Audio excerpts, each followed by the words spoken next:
Welcome back to the Early Show from New York. I'm Maggie Rodriguez, and coming up in this hour, an important warning. There's a chemical in thousands of products that you have around your home, everything from cans to baby bottles, and it could be dangerous. The FDA is sounding the alarms on this, and we're going to tell you what it is and how to keep your family safe. We're also taking you to Los Angeles, where Dave Price was behind the scenes last night at the Golden Globes.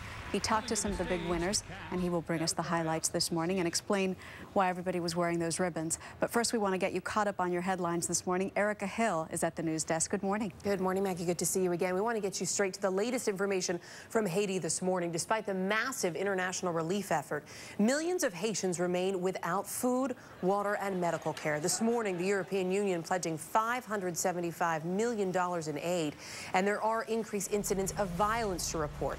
More than 12,000 U.S. forces, meantime, expected to be in the area by today. Some of those forces will assist with security. Former President Clinton also arrives today. He will meet with the Haitian president. Meantime, in Afghanistan, the capital there finally under control now, following a series of coordinated attacks by the Taliban this morning. Taliban militants, as many as 20 of them, attacking the presidential palace, other government buildings, as well as civilian targets using bombs and guns. The gun battles with police lasted for over 3 hours.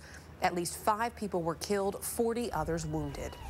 5 Americans arrested in Pakistan on terrorism charges say they are being tortured. They appeared in court this morning. The men were arrested last month and charged today with plotting terror attacks in Pakistan. Now, they first said they were being tortured in court and then screamed at reporters as they were being driven away.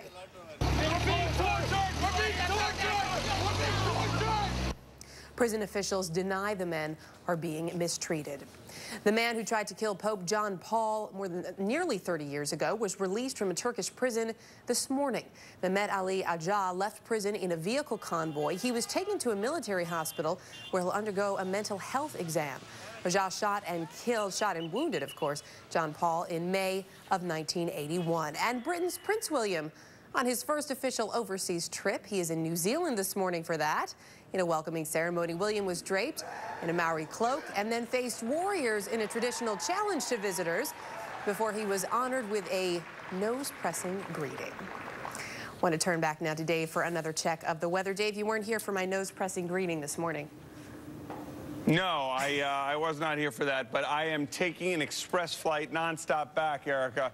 And let me just tell you something. I don't know, you know, we haven't worked together before, but I don't want to brag or anything, but I don't know if you know that I am the most important celebrity in this room right now, out here. So, and that is saying something. Absolutely. Good to see our dramas win last night. Thank you, Dave. Coming up, the big winners and losers on the red carpet. And up next here on the Early Show, we have a warning about a chemical that is found in thousands of household products. Don't go away. This is the Early Show on CBS.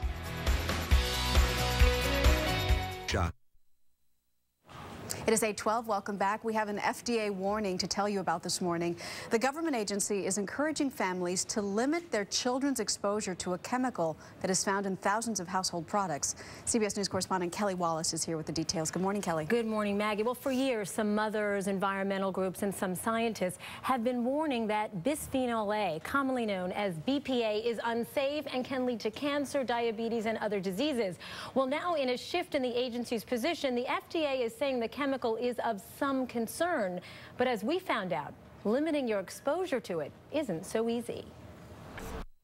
And it is hard to avoid BPA because currently manufacturers aren't required to label products containing the chemical. And it's in so many things that we encounter every day. So in the meantime, what are we supposed to do? It is. Well, a couple of things. If you can restrict your use of canned food, that's probably a good thing. You know, most baby bottle manufacturers now only create bottles that are BPA free, which is a good thing. Does it say BPA free on it? It does say BPA free. A lot of plastic containers, if there's a number 3 or 7 on the bottom, it means it does contain BPA, so maybe restrict your use of that. But then there are some things we found out. Even recycled pizza boxes contain BPA, so you can still enjoy your pizza. Again, everything is relative and in moderation. Thank you, Kelly. Sure.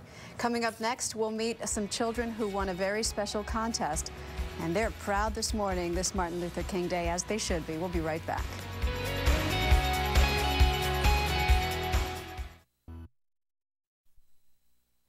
We're marking this Martin Luther King Day with a look at the annual Gardere MLK Jr. Oratory Competitions, which are held in Dallas and Houston.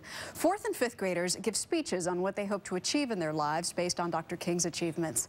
And this time it came down to 20 youngsters.